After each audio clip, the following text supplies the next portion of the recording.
Hey, it's Mark here, and welcome to the next edition of the Employee Survival Guide, where I tell you, as always, what your employer does definitely not want you to know about, and a lot more. Welcome to the deep dive. Today, we're really plunging into a fascinating set of legal documents. Could be challenging, too. Definitely. We're talking about an age discrimination lawsuit. Yeah. And it's against a name you'll absolutely recognize. The global retailer, IKEA. Right. Big name. For this deep dive, we've gone through, well, quite a bit. There's a detailed legal complaint from the employee, the plaintiff. Yep. Then there's IKEA's official response to all that. And this is pretty key, a very recent court filing. Just landed last week, August 6th, 2025. Yeah, that last one changes things a bit. So our mission today really is to unpack these serious claims the employee made. Okay. Understand how IKEA pushed back, what their side was, and then, reveal the, surprising end to the case. Surprising how? We'll get to that. The goal really is just to pull out the key nuggets from all these, dense legal docs. Give you a shortcut so you're up to speed on this specific situation. Okay, let's dive in then. We're looking at Brandon Payne versus IKEA. Now, Payne was, 48 at the time this kicked off? That's right, 48. And a long-term employee, not someone new. Right. And his core claim is pretty direct. He's basically saying IKEA has this corporate culture, an actual culture, that openly prefers younger employees. And he says this hit his career hard, denied promotions, even got demoted. Yeah, and what's really striking here, I think, is that the complaint, it doesn't just focus on Paine himself. Okay. It tries to paint this picture of a much broader issue. It's systemic. Systemic age bias. Exactly. The second amended complaint, the specific document, it talks about age-biased personnel goals. Wow. An openly expressed preference for younger people as future leaders. Even claims there were actual directives sent out to stores nationwide. Directives say what? To hire younger people into certain roles. The complaint even alleges IKEA put out job ads, openly seeking young talent, and that their promotion process tracks and considers employee ages. That's very explicit, if true. Can you give us a really concrete example, something specific from the complaint about this alleged culture? Absolutely. So the complaint alleges, for instance, that if a store lost someone from its management team, the store's steering group, the directive, was to fill that spot with someone under 35. Under 35, specific age cap. Right. It even claims these goals, having a certain number of younger managers, were put in writing by IKEA's U.S. Strategic Human Resources Committee. In writing. Allegedly, yes. Yeah. And sent out to every store in the U.S. Now, sometimes they apparently framed it using other words. Like what? Like age distribution goals, or maybe succession potential, or even diversity. So using words like potential or diversity, but maybe the allegation is with an age target behind them. That's precisely the question it raises. How does that internal company language, which might sound neutral or even positive, actually function if there are underlying age goals? It's a tricky area. Yeah, definitely. The complaint also mentions something called Organization for Growth, or O4G. What was that about, according to Paine? Okay, so O4G. The plaintiff describes it as this big reorganization effort by IKEA US. And he claims its main goal was basically to push older employees out of management, either by firing them, demoting them, or, effectively forcing them out. How would they force them out? Well, the complaint alleges that through O4G, employees got new jobs, right? But these jobs only had base pay protection for a limited time until the end of 2018. Okay. And after that? After that date, if your new job was at a lower pay grade, boom, your pay got cut. The plaintiff calls this whole thing a scheme intended to harm older employees. Okay, let's get more personal then. Brandon Payne's own story, he started back in 2004, right? He was 34. Yep, February 2004. And by 2006, age 36, he's a shopkeeper. Complaint says his performance was good, satisfactory, or better. Correct. Recognized performance. He even stepped up as an interim sales leader planner at one point, which was a step up from shopkeeper. So things were going okay, but then O4G hits. Exactly.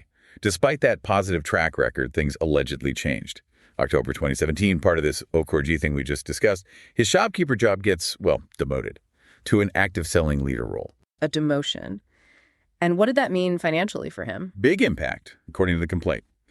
After that pay protection ran out, January 1st, 2019, his hourly wage dropped by over $10 an hour. Over $10 an hour? That's significant. It really is. And Paine claims IKEA told him the reason was just, realignment of job functions to be more competitive. Standard corporate language, maybe? Right.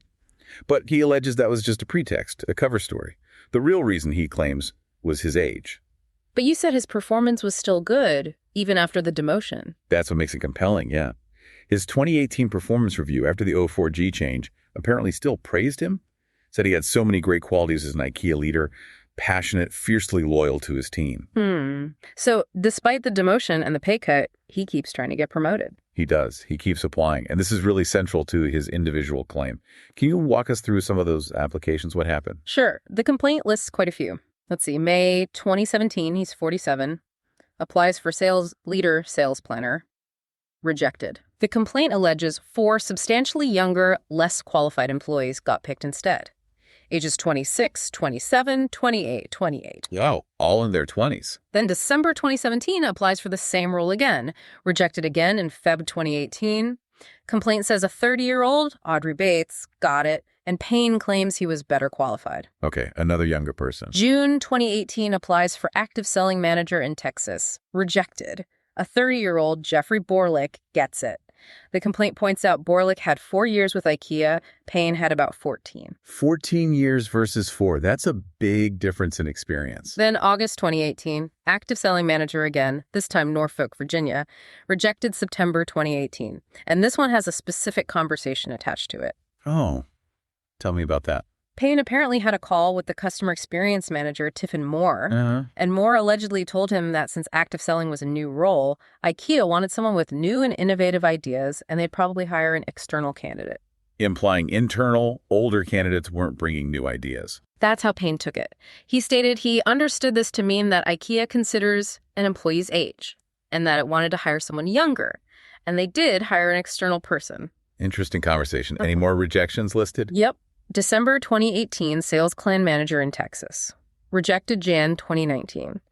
Complaint says a 31-year-old got it. Paine claims he was at least as, if not more, qualified. Another one in their early 30s. January 2019, active selling manager in San Diego. Rejected March 2019. Complaint says Ryan Stone, in his 30s, got it. Again, Paine felt he was equally or more qualified. Okay. And then, believe it or not, April 2019, he applies again for that same active selling manager job in Norfolk, Virginia. The one with the new ideas comment. That's the one. Rejected again in May 2019. So a clear pattern of applications and rejections, always, allegedly, in favor of younger candidates. Were there other things mentioned? Beyond just the promotion denials? Yes, the complaint also details alleged comments and conduct by management, specifically at the IKEA New Haven store. Like what kind of comments? For example, one manager allegedly asked an older job applicant during an interview for a promotion if she was thinking about retiring soon. Oof. That's true. Yeah. Another allegation, the HR manager there, Jacqueline Deschamps, apparently said that every store needed to hire a management steering member under age 30. Again, that explicit under 30 target. And the store manager, Christoph Stein, allegedly asked Paine himself why he'd waited so long in his career to apply for jobs leading leaders. Implying he was too old to be starting that path now. That seems to be the implication Paine drew. The complaint also just generally states several older employees have recently been demoted or pushed out from that store. So it's building a picture. Okay, a really detailed picture from the plaintiff's side. So what did IKEA say? How did they respond to all these very specific, very serious allegations? Right. The company's defense, we looked at their answer document and the short version. For almost every single claim about age discrimination, denied. Flat out. They admitted some basic facts, sure. Like, yes, Brandon Payne worked for us. Yes, this is his birth year. Yes, this is his current job. Yes, he applied for these other jobs and didn't get them. But not because of his age. Exactly. They admitted the facts of what happened, but denied the discriminatory why. Like the pay cut after 04G, they admitted his pay went down. Okay. But they denied it was a demotion because of age, and they denied their stated reason the realignment thing was just a pretext. So sticking to their guns that it was legitimate business reasons, not age. Pretty much. So if we look at their overall legal strategy, what does that tell us? What were their main lines of defense? Well, stepping back, their defenses section in the answer is quite revealing. They hit several key points. Okay. First, just a blanket denial of any intent to discriminate against Paine, explicitly stated. Right. Second, they claimed all their actions were taken in good faith. They believed they were following the law. Standard defense? Maybe. Fairly standard, yeah. Third, and importantly, they argued their decisions were based on reasonable factor or factors other than age. RFOA, it's sometimes called. Meaning basically something else explains the decision, maybe qualifications, interview performance, business needs, whatever. Anything but age. Got it. They also argued Paine couldn't prove age was the but-for cause. That's a high legal standard. It means he'd have to show that but for his age, the decision would have been different. Not just that age was a factor, but the deciding factor. Okay. That sounds tough to prove. It can be. And interestingly, they also raise a defense saying, essentially, if Paine didn't use IKEA's internal anti-discrimination policy and complaint procedure properly, then his lawsuit fails. Then his claims fail, yes. Yeah. So kind of putting the onus back on him to use the internal system first. It's a multi-pronged defense strategy. Okay. Now, you mentioned earlier this wasn't the only case like this against IKEA. The complaint referenced others. That's right, yeah. It wasn't just Paine's isolated experience, according to his own filing. What did it say? The complaint details that since early 2018, at least 5 other current or former IKEA U.S. employees had filed their own age discrimination lawsuits. 5 others. Yeah. In different courts. Yeah, various U.S. district courts. Yeah. And alleging similar things, patterns of age bias. Cases like D'Onofrio v. IKEA and Antonelli Jr. v. IKEA. And why include those in Paine's complaint? Well, the argument is that citing these other lawsuits helps support the idea that this wasn't just about one person, but possibly a systemic age discrimination issue or a pattern or practice across the company. It adds weight to the broader claims. Right, strengthens the culture of biases argument. Okay, so that brings us to the really recent news, the filing from just last week. What happened? Yeah, this is the big development. We got this letter filed with the court August 6, 2025, very recent.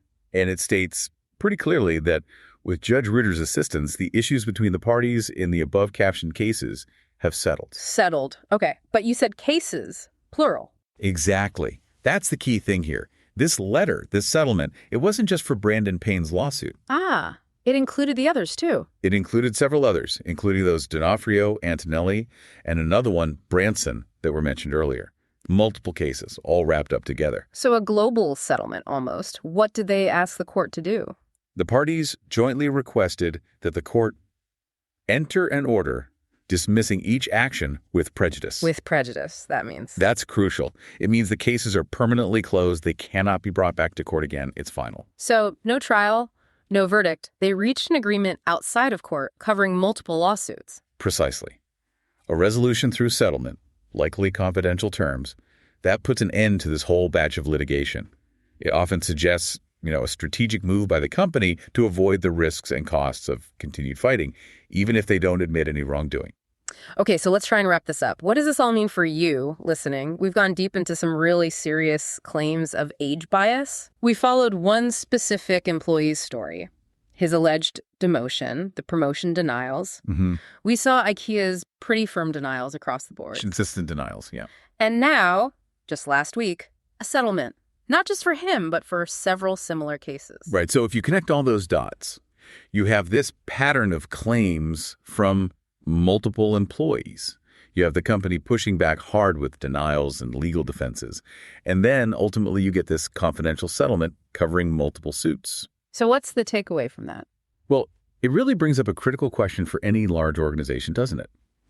Beyond the obvious legal bills, what are the sort of hidden costs when a company faces repeated claims like this? You mean like reputation, morale? Exactly. What's the impact on employee morale, on how the public sees the company, on trust within the company?